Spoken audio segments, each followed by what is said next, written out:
Hi, I'm psychomotor, and today I feel like an ocean wave crashing over the shore. Shh. Shh.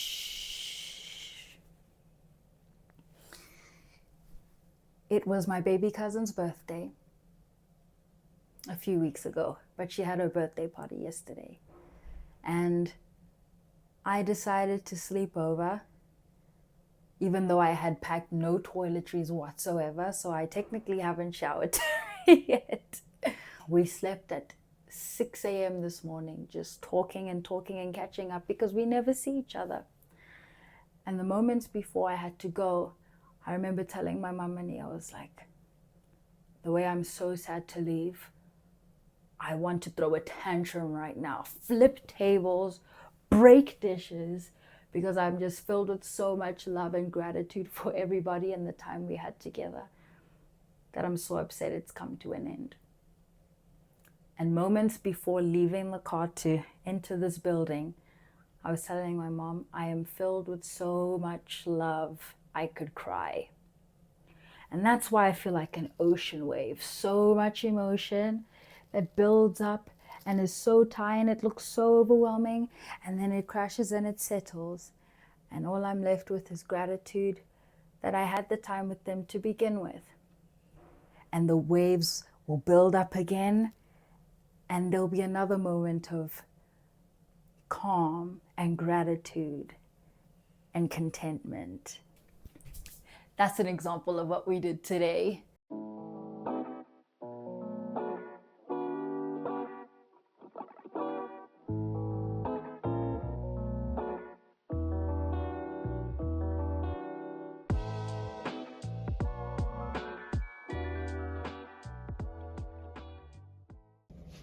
So week 4 was all about imagination and the expansive world of the psychological. So for example, with the weather emotions illustration that I just gave, that would be a wonderful activity to use in a classroom of 5 to 6-year-olds to help them develop psychomotor skills and communication skills. These learners may not have the language to articulate big emotions. So even if they're feeling positive emotions like joy or excitement, it can be difficult to articulate just how deep those emotions go, or how high or how expansive those emotions actually feel. So as a teacher, to help you understand where they're coming from and to give them the opportunity to identify where they're coming from in that moment, you can have them demonstrate a weather as a symbol for the emotion. As I shared with the wave, some might say, hi, I'm so and so, and right now I'm feeling like a heavy cloud, which indicates to you as a teacher that there might be a lot of negative emotions that are being built up and it feels heavy for the learner. Not only that, but the way it was done in our lecture is that one person at a time would go in the middle of the circle with all of the class around. And as the person would introduce themselves with their emotion, I'm feeling sunny, we would all echo it back to them. Sunny, which teaches the learners empathy, to put yourself in someone else's shoes in an embodied way. So now if we're thinking about 7 to 8-year-olds, let's say as a teacher, I want to develop more team skills, more collaboration, and maybe some ability to develop more cognitive thinking in terms of complex rules. I might introduce an activity like yes and. Basically what this would look like is learner A would say, once upon a time, there was a pink spray bottle. Okay? Then the person to their left or their right will continue with another sentence, and it'll build on and it'll build on and it'll build on. With story ball, a ball is rolled randomly across a circle to build on this story, phrase by phrase or sentence by sentence. This, I think, is a particularly effective modification because sometimes learners have a tendency of sitting with people that they prefer.